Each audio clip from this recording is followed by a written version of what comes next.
everybody. I'm Scott, and thanks for joining me again today for another episode of the RockLove Magazine Podcast, the podcast where we celebrate the zine that ran from 1995 to 2001, celebrating the music of the times, talking about our favorite all time music and all time bands and all time albums, reminiscing about the greatest shows we've been to, and not forgetting the music and the discoveries we are making today to this very moment. So, today, friends, it's a bit of a sad show because I've got an amazing interview for you that's going to hit you right here for a number of reasons. First off, they're dropping like flies these days. It seems like on the award shows each year, the number of great artists who are leaving us from this world seems to increase. Those that we grew up with, that have a connection to us, that that this cycle of life is so unkind to as you get older and leaves nobody unscathed, no matter how big or how small you are in stature or person. And recently, we lost somebody that I think was one of the most important figures in the history of music for a number of reasons, not all musical. And that would be the lead singer of Three Dog Night, Chuck Negron, who we lost in early February and at the age of 83. Now, here's a band that sold in a day, again, when there was no computer, no internet, no satellite radio.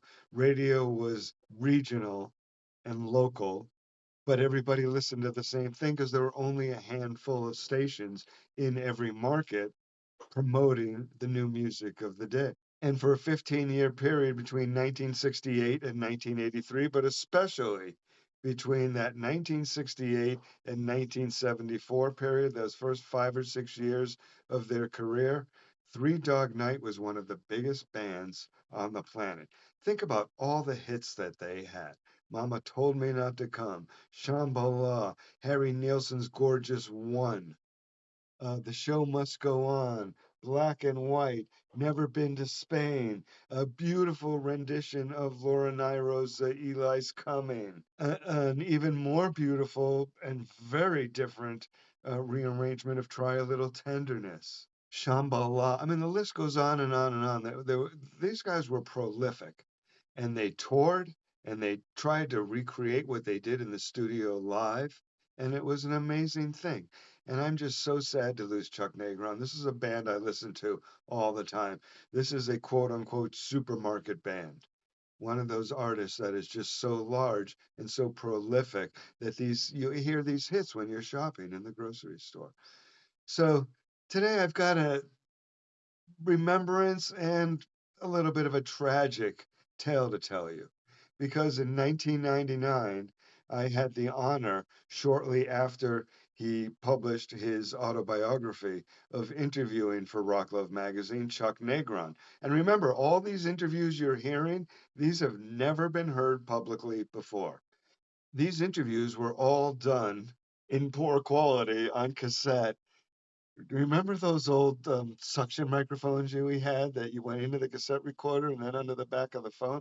I mean, that's how they were done. And in many cases, I'm literally taking the pencil, as I've said before, and putting it into the cassette to get the tape back into the cassette box so that we could then play it and digitize it for you. So here's the deal with Chuck Negron, a tragic figure, a man who made millions and millions and millions of dollars and blew it all on drugs and lifestyle, only to come full circle, have his coming to Jesus moment, get his life back together, and then embark on the second third of his life, the last third of his life, the second half of his life, really, in many regards, trying to help others and preventing them from the same fate as he. So this interview is from 1999. Chuck died at 83. He would be in his early 50s here, in his early to mid 50s. And here, take a listen. Listen closely. I've also got a couple of friends who I'll interject here and there with their remembrances of Chuck Negron, the lead singer of the 90 million record-selling Three Dog Night. I'm not feeling too bad, but Nothing like for the road tomorrow. So. Oh, really? Where are you off to? I was Phoenix, just a couple of dates, and then I'm back. But then I head for New York for The View and a bunch of TV for the book. Oh, cool. Yeah. Do you have a new album coming out, or are you just pretty much promoting the book? No, the album comes out the 22nd, next week. Great. Which is the soundtrack, actually, for the book. Okay.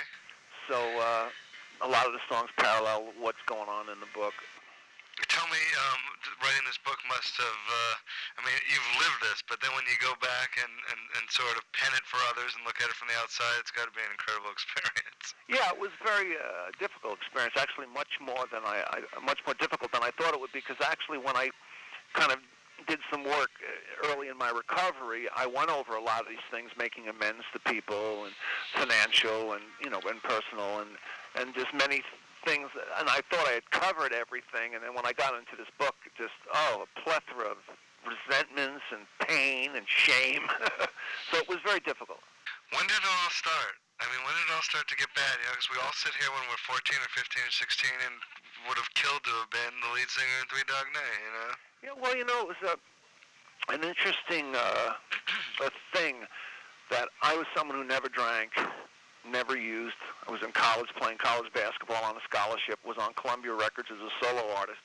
All my friends were getting loaded and drunk and smoking. I never did any of those things. And when I made a commitment to come to L.A.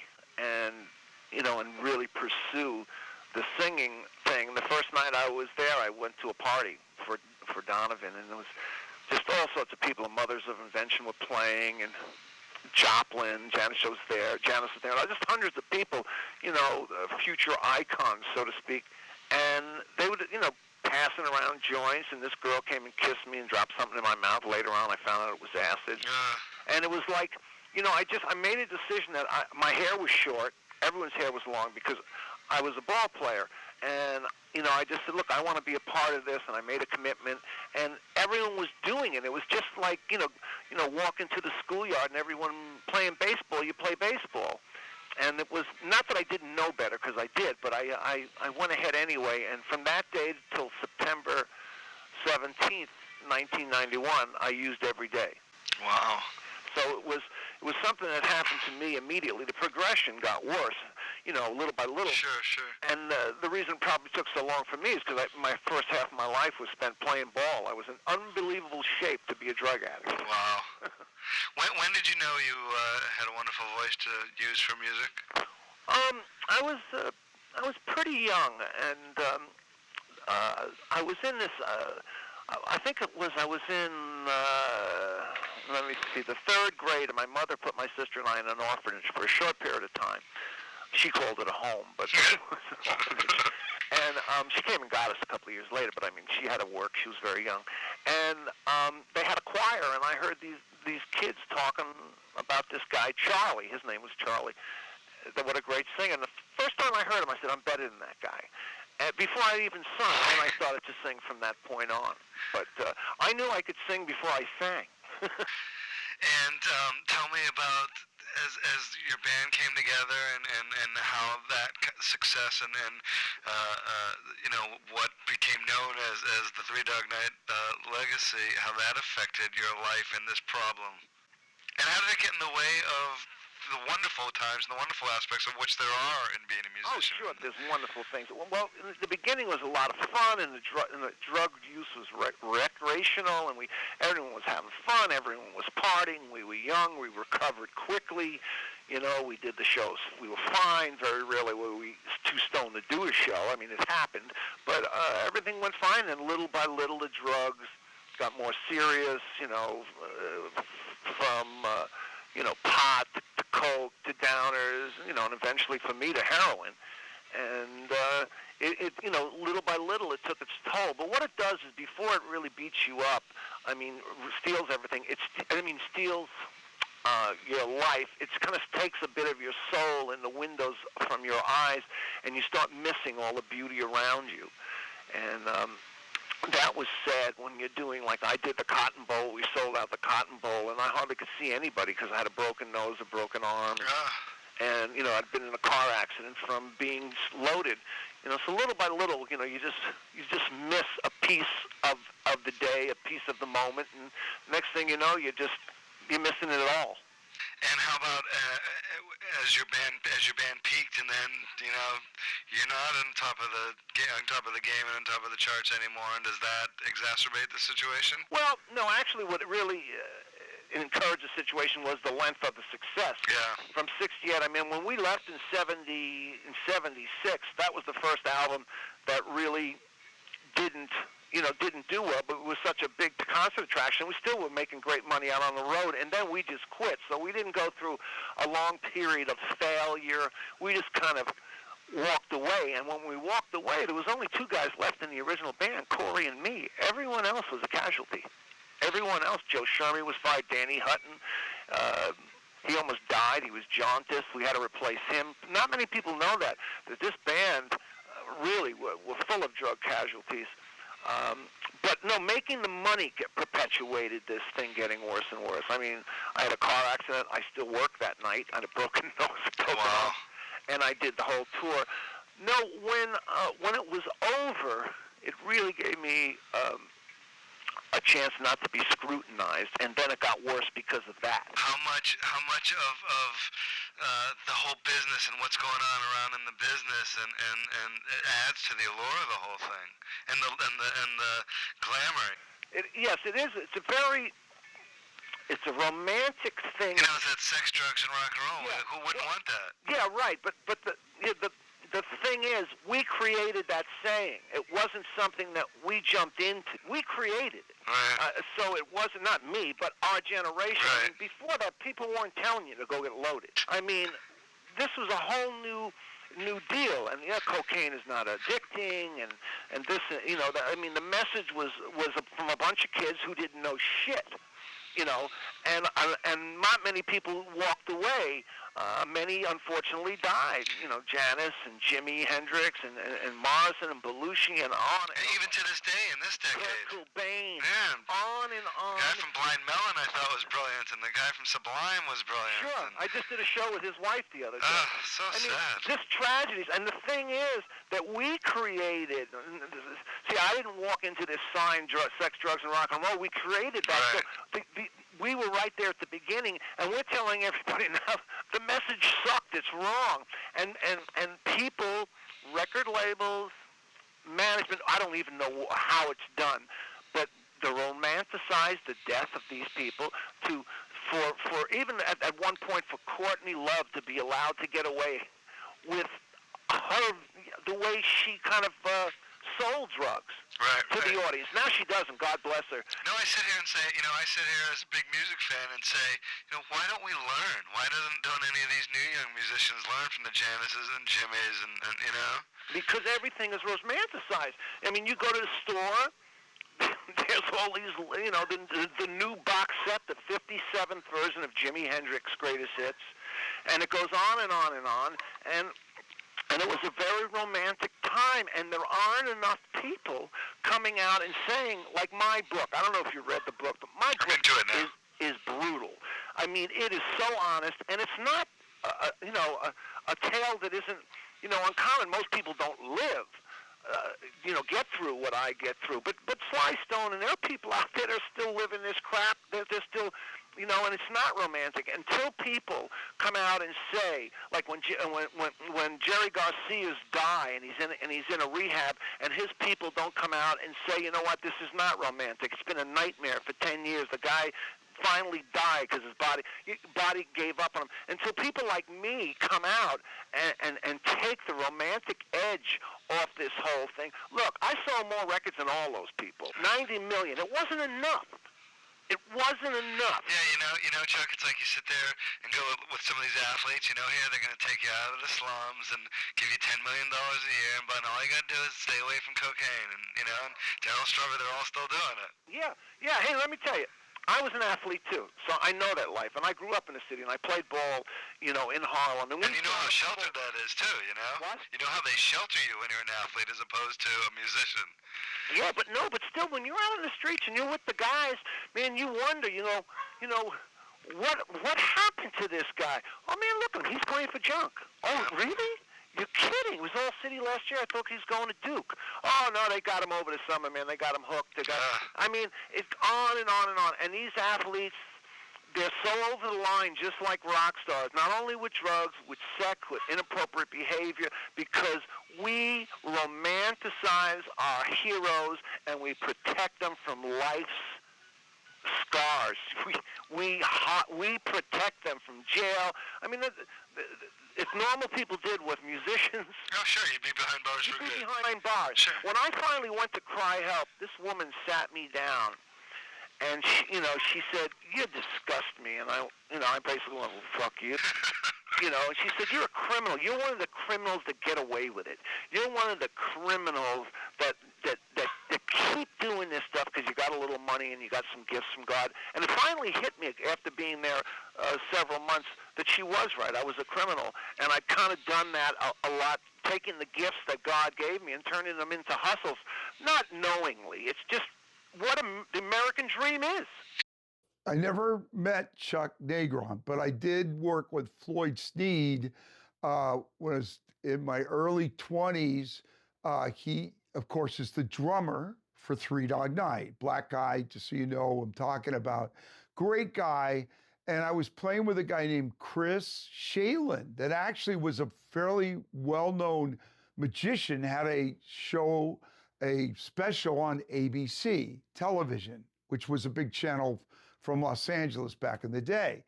And anyway, we somehow, I think it was through Chris Shalin, Chris is no longer with us. Chris got with Floyd, and we met with him down in Beverly Hills at this swanky place. There were celebrities. God, it was kind of overwhelming being young. I was maybe 19, I don't know. Anyway, Floyd was a great guy. We were doing this thing. We were being managed by Joe Jackson, who is Michael Jackson's father. Does that make sense? Yep. So he was managing us, and I wrote these songs with Chris and his wife at that time. First just Chris, and then later with his wife, we worked together. So we started to rehearse for a show at the Palladium, which is still around in Hollywood, California. And it was for thousands of people. It was on Halloween. And it was a trip. And so I was the leader of the band. I would write the stuff and have everybody do what they were supposed to do. Anyway, Floyd was a great guy, very interesting guy. Anyway, he knew Jimi Hendrix, who I looked up to. I never met Jimi Hendrix, a little before my time. But he had worked with Jimi Hendrix, so I thought that was a bitchin' thing. Wow, I'm playing with a drummer who's also played with Jimi Hendrix, who was kind of like a god to me when I was a kid. And he still is to many people. So anyway, Floyd would tell me that when he toured with Three Dog Night, a couple things. He said, even though they had played the songs for years, they would have to rehearse for 3 months to remember their own songs. And then Chuck, who you brought up, Negron, the singer, they had a private nurse that went along with them on tour that would inject him, I guess, so he wouldn't kill himself. And I thought that was a crazy story even then. So that was wild. But I worked with Floyd for a while, maybe about 6 months. We played, and then Chris got different things going. And anyway, that kind of ends that story. I don't know. So did Floyd say, or as a teacher, you can tell us why a band needs to constantly rehearse songs that they've known for 25 years? Well, yeah, because there are little sections to songs. Like, I've written like thousands of songs, probably about 3,000 composition. Some have singing, some mostly are instrumental. But the thing is, Scott, I don't even know my own songs. Like, I have to look back on the sheet music because that's one thing. But with Three Dog Night, they have little breaks, a little bump, bump, ba-da-da-da-dum. You have flute parts. You have to, they're complex. And when you're doing a record, all you're doing is that. You're not having to paint your house or mow the lawn or dig a hole or what. You're just doing primarily the song stuff, but songs can get deep with production. Little triangle bells, little snare drums, you use all these different instruments. I even do that with the stuff we're doing for Skin on Skin. There's different things you're focusing on. So yes, you do have to rehearse if you're going to perform them live. Three Dog Night was playing music, a lot of songs that were written by other people that were very complex. Paul Williams songs, Harry Nilsson, Try a Little Tenderness. I mean, these are not easy. Well, now songs, they'll do them on with a drum machine and I got my bitches in my hose, and you see what I'm saying? Boy. I mean, not to put that stuff down, but a lot of it, some of it is intricate. Some of the rap stuff is, but the thing is, imagine having flutes and saxophones, and I don't know for a fact, but I believe they would tour with all the instruments at that time. Yeah, they were huge. In the 70s, which was his time with Three Dog Night, they would have flutes, saxophones. So you had to get your dynamics, which means how loud or soft you are, how fast or slow, because now bands tour with a click in their ear. So they know, you'll hear click, click, click. The audience doesn't hear it, but they're playing to a click so that it more truly, accurately displays the original songs in terms of their tempo, dynamics, how loud, how soft. You know what I mean? It's much more of kind of a science now. In the 60s and 70s, the Beatles, different band, they didn't even have a click track, which is a click, which is similar to a metronome. It's just like the sound of a metronome. It keeps you in time. Right. 1, 2, 3, 4. I don't know that many. So what's the difficulty? I mean, we're getting off track here, but then I'll wrap it up. Yeah. What's the difficulty for a singer, which I see now in performances all the time, when they're having trouble with the ear monitor and they even take it out? And what's the complication that creates for that performance? Well, many times live bands, I assume Taylor Swift, Billie Eilish, they're playing what we call tracks or stems. That means they take them from the studio. The actual, it's almost like we would think of it as a CD they're taking with them, but they're tracks, digital tracks, and they play to it. So the count off, we usually have a count off like 1, 2, 3, 4. They have to hear that. So when they're singing, they're not only hearing themselves, but they're hearing the metronome and staying in time with the tracks, because now audiences, they want to see, back in the day, people could kind of do their own interpretation of a song. You know what I mean? But now they want it to sound just like the record. Like when the Eagles play, I've heard this, I haven't heard the Eagles live, but they play with earpieces so that they can stay with the track, with the stems. So in a sense, you're playing with your stuff from the studio. And if you don't have the earpiece, you don't really know where you are, Scott, in the song. Does that, because you got live audience screaming, Joe, I love you, whatever. You have to be able to, you're like, when we record too, we wear headphones. You have to be able to really hear what the tracks are doing. Does that make sense? Yeah. So it's a real struggle for anybody. It's a struggle. It's not clicking and working on stage. Right. If it's not clicking, unless you're a band that just plays live, but they play live, but usually they're playing with stems or background tracks.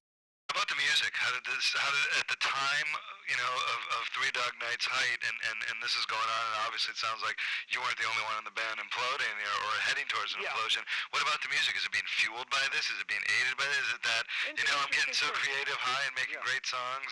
No, I think the creative high happens once. I think it's like a new information, and you go, wow, that's a nice feeling, boom, boom, boom, and you write about it. But it's over. That's it. I mean, how many psychedelic songs do you hear on classic radio? I mean, that's your maybe Lucy in the Sky from the Beatles, but there's not, not a cornucopia of those things, because once it's done, it's done. So once the information is there, it's old information, and that's what writing and that's what music is about. It's about new feelings, so it doesn't help. It might help you write one song, but even if it did, the price is too high. If it took getting cancer to have a hit record, would you want a hit record? I mean, drug addiction is, and Brad Noel is a real example of that. He only got loaded to be able to write about these songs, and he died. But anyway, and he thought he could control it too. Yeah, and Yeah, you don't control that.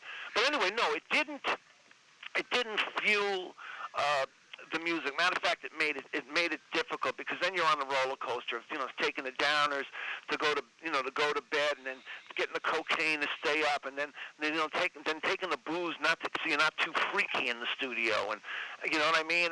And it's ridiculous. And the best times are when everyone is there early in the day or early in the evening. Before they're all jacked up. And and they're not jacked up. I mean, when everyone's got their rest and they come back and and they're just kind of taking a day off, and then a lot gets done. I mean, as far as drugs go. And we did the work in spite of ourselves. But this band was a prolific machine. I mean, it was like, unbelievable. I found most of the songs, and that we had this unbelievable band. And, I could go in and arrange my stuff, with the band. The other two guys would come in, basically sing the harmony structures that I set up, and then each guy did that with his own songs. So I mean, it really was amazing how much work we did get done. You know, it's one of the most interesting things about Three Dog Night is that that would be a tough thing to work in a band today, the way the industry is set up and the pressure they put on you for there to be more than one principal songwriter, Yeah. For any sort of shared thing, it's just very hard. Well, actually, what happened in the band was we ended up not writing and getting friends writing, because we were killing each other.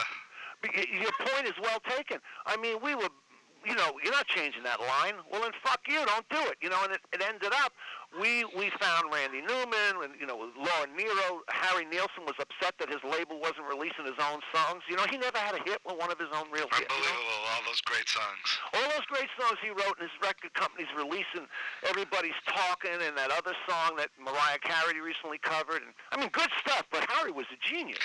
What about what people say, you talk about the band having all these problems, but people talking about that tension that fuels wonderful music. Is that all bullshit in this case? No, you know what it is? When you have people that are talented and proud and can stand on their own, they rise to the occasion, and it's like that competitive match over and over again, and you hang in there until you can't hang in there anymore, until one guy keeps getting a hit, one hit after the other, and then you see the guys fall. Like, it happened in our band. Dan, Corey and I really just kept racking him out, and Danny couldn't get a hit. He crumbled. You just could watch him crumble because he could no longer compete, and that's a sad position to be in your own band. How hard was it to continue as the first casualties happened in your band, of people just not being in the band and it not being the band as it was? How hard was that for those of you that stayed to go on? For me, it was like it was really over. And then we had another number one record, another million seller, but it still didn't seem right. You know what I mean? I'm kind of a purist at heart, and I know the magic of people. I played ball. I know what a team is. I know its weakest link can make you better. Right. If everyone plays their role, and I knew that when our bass player left and then Danny left, that our roles had changed so drastically that some of these roles could no longer be filled, and some of the guys in the band didn't have the capacity to play new roles. Is any of this shit in the songs? I mean, in the sound of the songs, is there the pain and trouble? I mean, when you go back and when you listen to your songs now, do you hear the pain that you and the others were going through at the time? Does that not? Well, you know what? I think,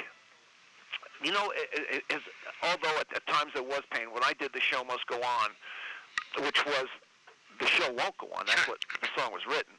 I changed the lyrics, changed some of the lyrics, and anyway, you can hear it in there. I'm pleading for help. But in a lot of the stuff, it's just competitive. Like, I'm an athlete. I'm a kid who spent time in an orphanage. I always had to find my place. I always had to stay safe. I always had to be a part of the group. So it was all competition for me. I mean, so it wasn't like it was pain. It was more that rock and roll anger. Well, fuck you. You know what I mean? You think you're going to stop me, and just all kid stuff. It was a very competitive environment, and the wonderful thing was we got to act out on stage. So all those tensions were let off, and every night we got to hug one another because we really did care about each other, and all the tension was left. But when we were in the studio, we were fighting for the number one record. My number one record, Corey's number one record. When when the band finally ended and you went on your own, how did you handle that, and how bad did it get? I mean, I recall hearing you on Howard one time talking about hocking a building for drugs or something. Yeah. I mean, what happened to you first of all when the band broke up? Okay. Finally, and then how bad did it get? Sure. Okay. What I did was, I moved in with this lady who we became junkies 12 years together. We had 2 kids. She had a kid already, Barry Oakley. Remember Barry? Sure.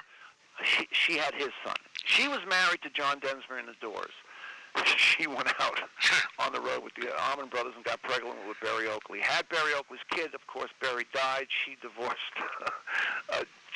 John Densmore, and I moved in with her. And 2.5 years we did not leave that house. We had drugs delivered, food delivered, and at the end of coming up on 3 years, I remember touching my tooth and it falling out of my hand. And I went, oh my God! And I went to a doctor, and he said, you know, do you realize how thin you are and malnourished? All this stuff. And it was the beginning. It was the first thing. And so we got on methadone, and we were on methadone for 8 years. Wow. And then it just went down and down and down. And that beautiful home that we had up in the hills, we lost. And then just as we were going to hit the streets, and this is with 2 kids, Three Dog Night got back together in the 80s. So as a full-blown junkie, I went out on the road and was making enough money to keep my family together, and that almost killed me, you know, because I was sick every day. Sure. Every and you're a mess. Copping, going to cabs, drivers, and going, look, where are the hookers? Going to hookers and going, where can I cop? You know, hanging out with pimps and hookers. You know, the band staying in the finest hotels and towns, and I'm on the streets just getting a fix. Just unbelievable. When did you know you had bottomed out and it was time to It happened, you know, it happened 100 times. I broke all my ribs on my right side. It tore my lung apart. I ended up with pneumonia. I ended up with emphysema. I ended up with hepatitis C. I went to jail. I went to jail again. The band fired me because I couldn't function. And I left that hospital and went and slept on a couch, and the couch ended up in an abandoned building in South Central, and I was a pathetic old loser, and people just kept helping me because I had so much potential.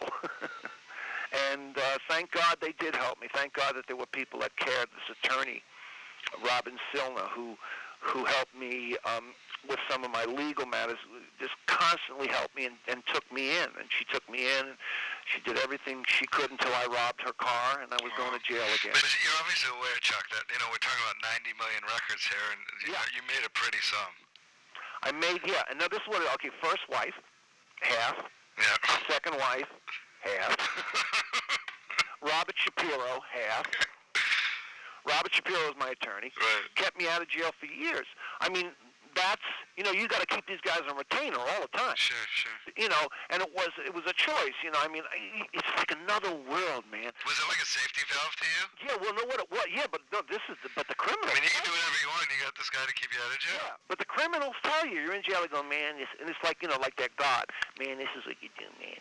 You got to have attorney, man. You got to have him on retainer, man. You can't spend no time in jail, man. You know, and so I got one, and he kept me out of jail for years. And finally until I couldn't pay him, and then I lost my get out of jail card and went directly to jail. And you know, and then like $1 million apartment that you heard on Howard Stern's. As a matter of fact, it was probably about $5 million. And I sold my share. Danny Core and I owned it for $35,000. Jesus Christ. Unbelievable. You know, so you know, plus it's a cash business. Right. So like if I'm using $14,000 a week, which was an average for quite a while, $14,000 a week in cash. Yep. You know, businessmen, you know, don't have cash. Right. You know, they work off equity. They work off all sorts of things. Equity and credit, baby. I ate up the cash like a fool. You know, and my business people said, don't play with the cash. Can't you just live off the interest? And then you start making stupid deals, you know, and like putting your money in special accounts that if you draw it out, you lose all the interest and they take your firstborn. You know? And I'm taking out money and losing money to get money out. Stupid stuff like that. So I'm here with Jason Rubin. So Jason is a music journalist back east. So Jason, I have two questions for you. Is one the loneliest number, and is no the saddest experience? And I'll let you take it from there, talking about Chuck Negron, who we lost at 83 yesterday.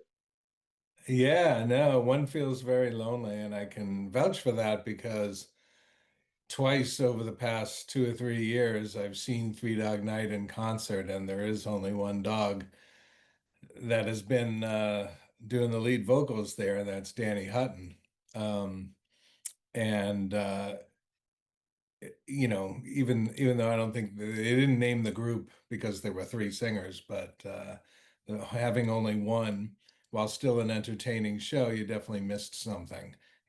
Corey Wells, who died a few years ago, he had a real rich, soulful voice, and Danny Hutton had, sort of a kind of a bit of a flinty voice, but very high range. And Chuck Negron had just like the sweetest, sweetest voice And let me ask you, imaginable. let me ask you something. You're a drummer. Is Floyd Sneed not an underrated drummer, or what?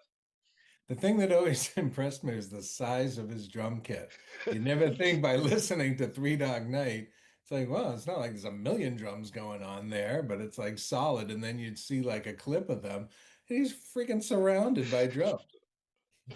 Uh, so funny. So tell me, what when you think about Three Dog Night, what you think about musically, their place in history. I mean, this is a band that sold 90 million records. Yeah, one thing that Danny Hutton would say during the concerts these days is that every song we sing is a top 10 hit. And there's a full repertoire. Of course, being a Brian Wilson fan, I'm used to that kind of thing, but that is really amazing. They sort of owned a certain period of the 70s, not just like chronologically, but like the sound.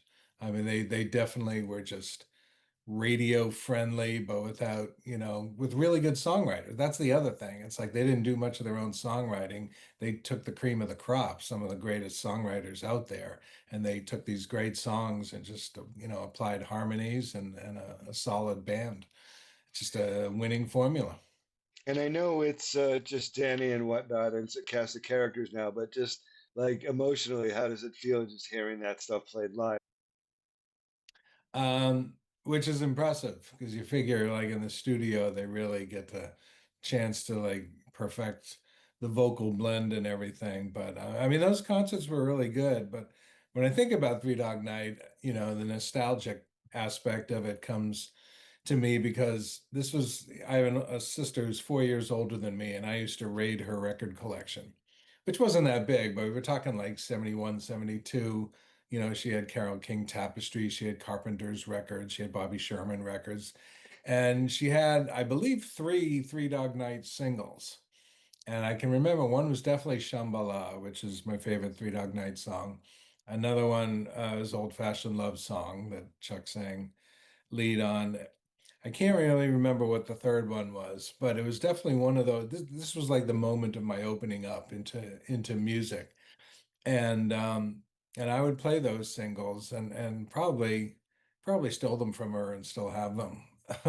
Yeah. But that was sort of my introduction to it as a kid, and just throughout my life they've sort of always been relevant. The music just continues to hit. So, you've got a little Brian Wilson connection story to these boys.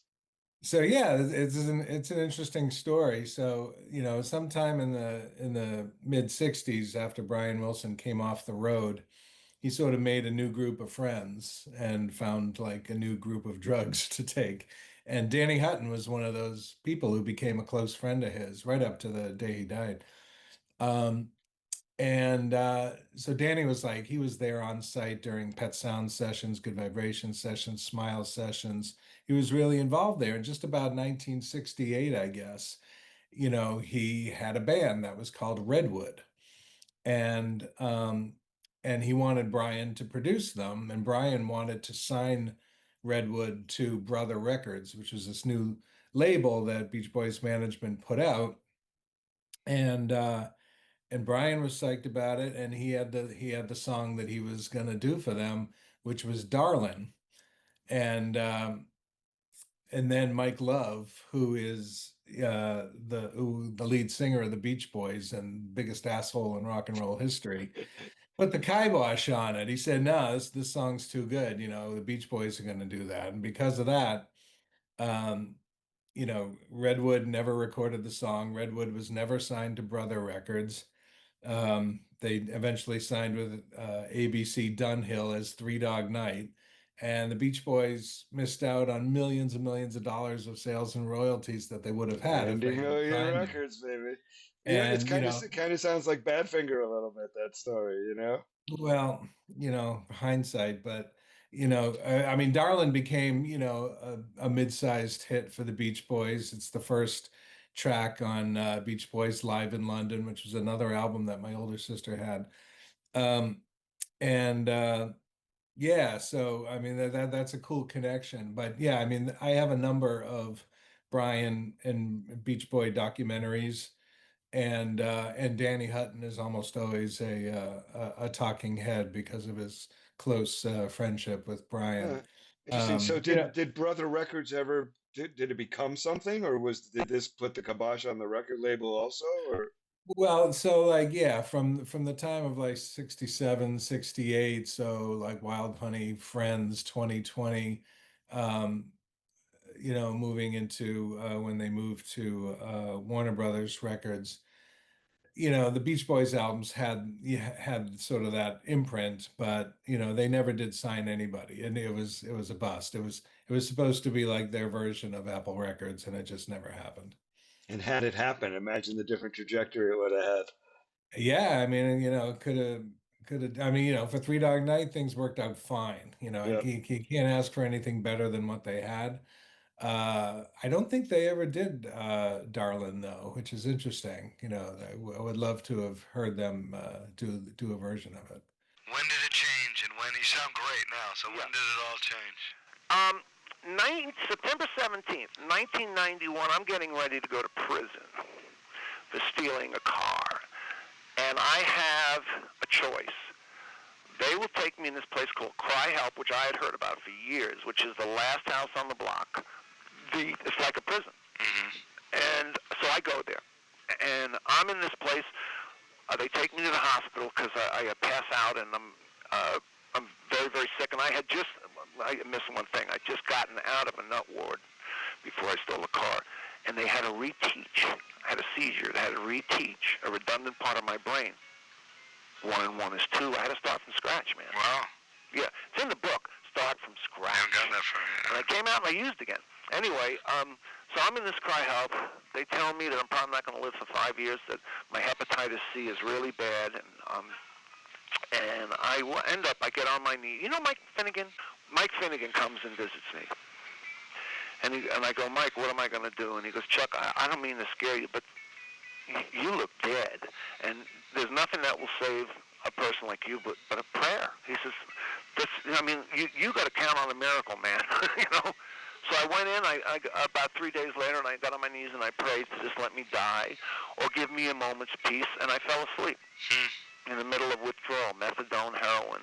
I fell asleep when there is no sleep, and when I woke up, I knew a window of opportunity had been placed in front of me, and I guess some clarity came, and I just hung on. And from that day until now, I've dedicated my life to telling everybody what a total asshole I was, and what drugs and alcohol will do to you, your family, and America. And how was it for you, coming forward a little bit now, so because otherwise I could talk to you all day, because it's very interesting. How was it for you when you started recording again? Like, I remember a couple years ago you had this great record on Blackbird that we got and did something with. Yeah. And so how was that, getting back into what you're so wonderful at? Well, I was having problems, and I didn't know what it was. The connections weren't making. So I went to this vocal coach, and I started listening to the rehearsals. I was getting everything backwards. Some of the connections had been broken, and I had to relearn stuff again. So little by little, it was a real long process. I sang for 2 years before I made a record again, because it took 2 years, and then all of a sudden it exploded, man. It was like amazing. I got a whole nother octave in range. It's easier than it's ever been before.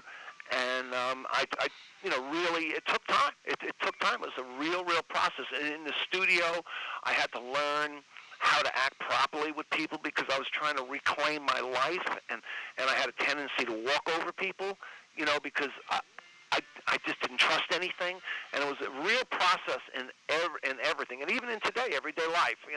Sometimes I'm over aggressive because I'm just impatient, and because I've wasted so much time.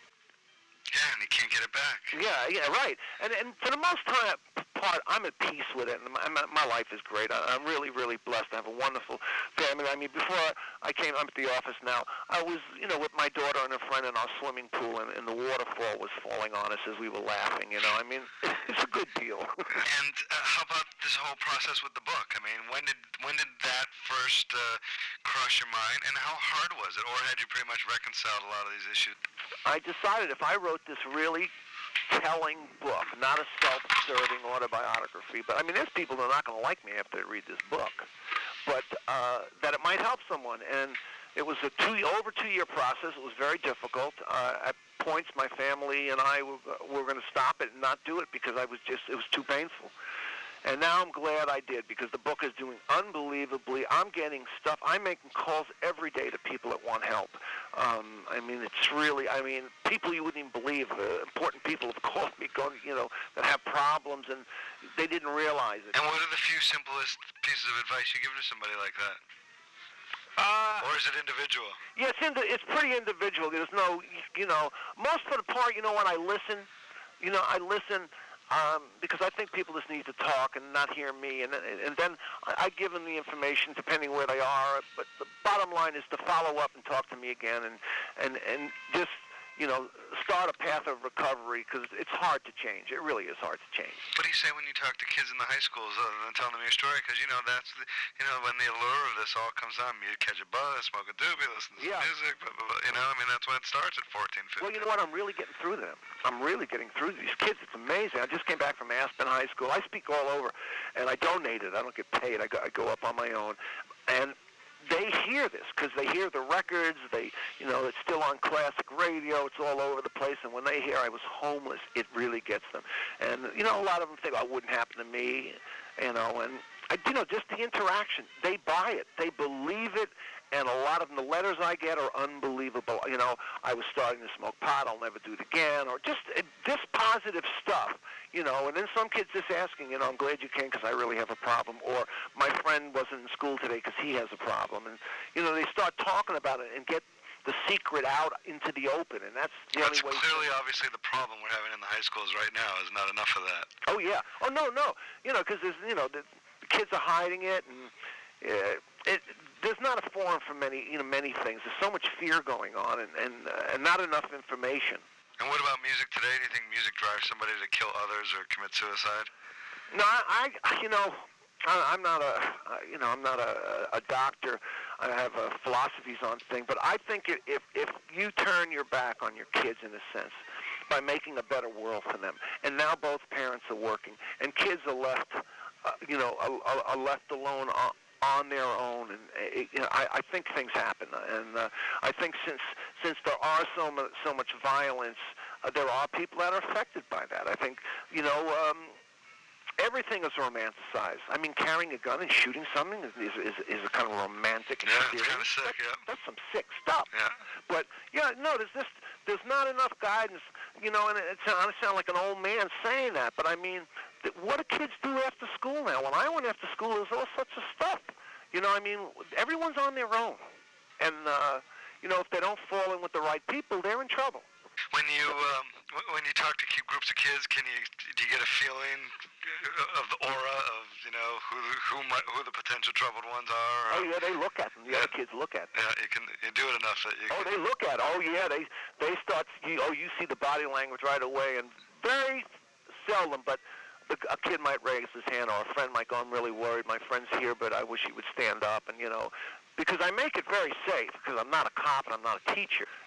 So we get a lot done. If I have to, I'll clear an auditorium of all teachers, and go, let's get personal now. And it's hard stuff though. And being who who you are or who you are in history, let's say, it has a certain credibility for the kids too. It's just somebody worth listening to. Yeah, you know what? I think what surprises them is that I'm alive, because to them, I'm an old guy. Right. And you know that I went through all of this, and I look the way I look because I'm in the best shape, and that means something to them too. You know, they're very vain. You know, they wouldn't want to make it if they were going to look bad. Tell me, what about going forward? Tell me about music now and how you're doing, and you have a new album coming out, and how you feel about things, and you know, you're ready to go back out and do the battle again. Oh yeah, well, you know, I'm leaving this weekend. I'm out all summer. I have a new CD, The Long Road Back, which is out on Hippo, which is Universal MCA, June 22nd. It's actually a soundtrack to the book. I'm very excited. There's some great stuff. I wrote 12 things. There's 16 in there altogether. I revisit some of the Three Dog Night songs with an orchestra, Easy to Be Hard. You can't do it. I mean, you look at TV and you got NSYNC, Backstreet Boys, one after, they're all the same. I mean, I can't even tell them apart until a name comes up. We just got this thing today to, press package to cover that Nickelodeon has this tour going around.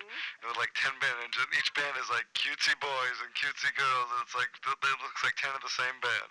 Yeah, and it's like, you know, an adult can't do that, you know. I mean, and plus an adult wants something for their money. You know, like kids will listen to one record and then move on an album, you know. But it's you know, there's just not much out there. So I lost what we were talking about. Tell me what you think about music today. I don't think it's eclectic enough. I don't think there is enough room for new ideas. I don't think we're making it a breeding ground for new wonderful things. People are copying one another. It's the message being said by the record companies is, if you can sound as good as this, we will sign you. You know, if you come from Portland, we will sign. You know, just ridiculous messages, and people aren't coming up with new music. I mean, when I was out there, we worked with Sly and the Family Stone, Led Zeppelin, and James Taylor. That's 3 different acts. You know, and dare to do that today. No, nobody will come. No, yeah. You know, and it's like. You know, God, but these aren't big touring acts either. They put all these acts together. I mean, you don't see these kids breaking records anywhere. You know, I mean, they got the young kids, but it's just, there's nothing. It's not as creative as it could be. It may have something to do with the resurgence of all the bands from the 60s and 70s that we've been having of late. Yes, a lot of it, yeah. Tell me, and I'll let you go, how do you feel when you sit there, and do you have a real understanding, maybe different from a fan, obviously, like myself? I mean, you were involved with a couple of the most important and well-known songs in the history of modern pop. Yes. How does that strike you? I get to look back and know, in spite of the horrendous drug addiction and the bad choices, that I was a part of some great music, and people listen to it, and it touches them every day. And no matter what I did something right. Did you know at the time when you were creating these things how special they were? I knew how special they were to me, and it's been a real lesson in my life that I count on my opinion. I count on what I feel and what I think, because I felt these songs, Joy of the World and One, and These Would Be Hard and Old-Fashioned Love Song. I felt Eli's Coming. I felt these songs were going to really touch people, and at our performances, and they did. So it was a great lesson. And how was Three Dog, not having been old enough to do it at the time, how was Three Dog Night as a live band versus a studio band? Better live band. Matter of fact, the best live band. And I hope there's a couple out there you can talk to. People would not go on after us. Nobody. Whatever festival we did, I think the only guy that would go on was Jimi Hendrix. We'd wipe the floor with everybody. We were really hungry guys, and we didn't have that. You know, we didn't have that dope thing that hey man. We just came out for the throat. Did you know as it was happening, the swirl that's going on outside the band? I mean, the worldwide recognition that's happening is going, or are you living in a vacuum at the time?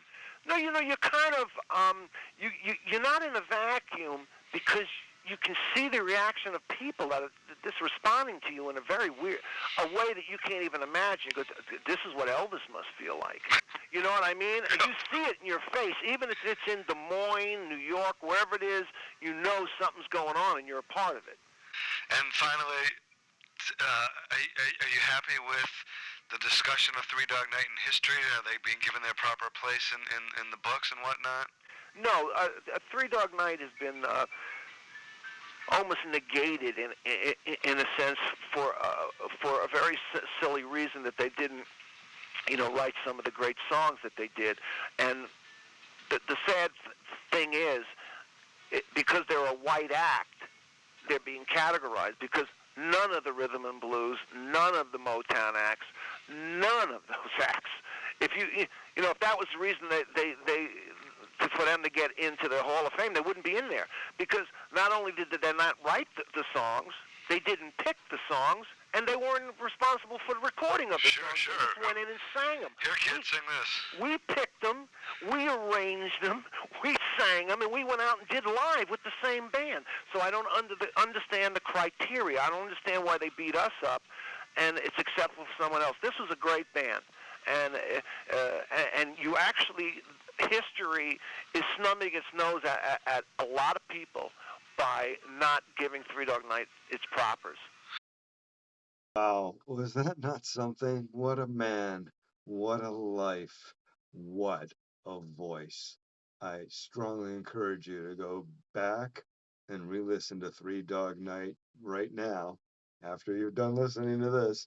And if you have not ever enjoyed Three Dog Night, it would be great looking at one of those discovery videos like we see online all the time, where you're hearing something for the first time that's been around all this time. So let's take a little bit of a look at RockLove Magazine.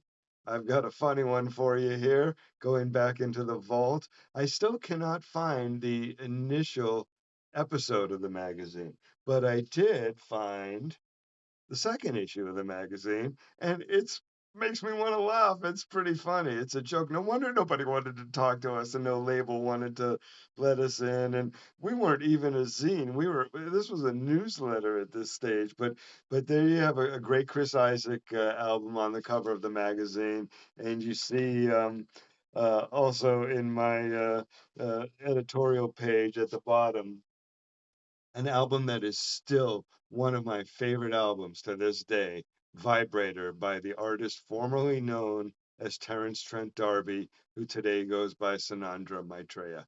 So there's a little bit of a look back into the vault. But boy, Chuck Negron and all the great artists that will be missed, that they, like I said at the beginning of the show, they've been dropping like flies, too many, too fast, too often the last several years. And it not only makes you feel old, but it just makes you long for those days, and really more importantly, long to keep these pieces of art going throughout history, which I have no doubt that this beautiful music by the band Three Dog Night will continue. So that's it for today. I'm Scott. This is the RockLove Magazine Podcast, where we take a look at the music of the times from 1995 to 2001, when RockLove Magazine was one of the quote unquote zines of the day. We also look at the albums we love, the musicians we love, the shows we love.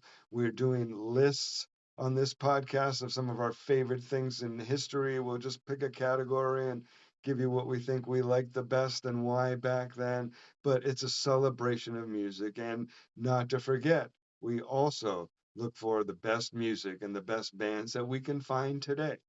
So thank you for joining me. We'll see you next time. Go listen to Three Dog Night.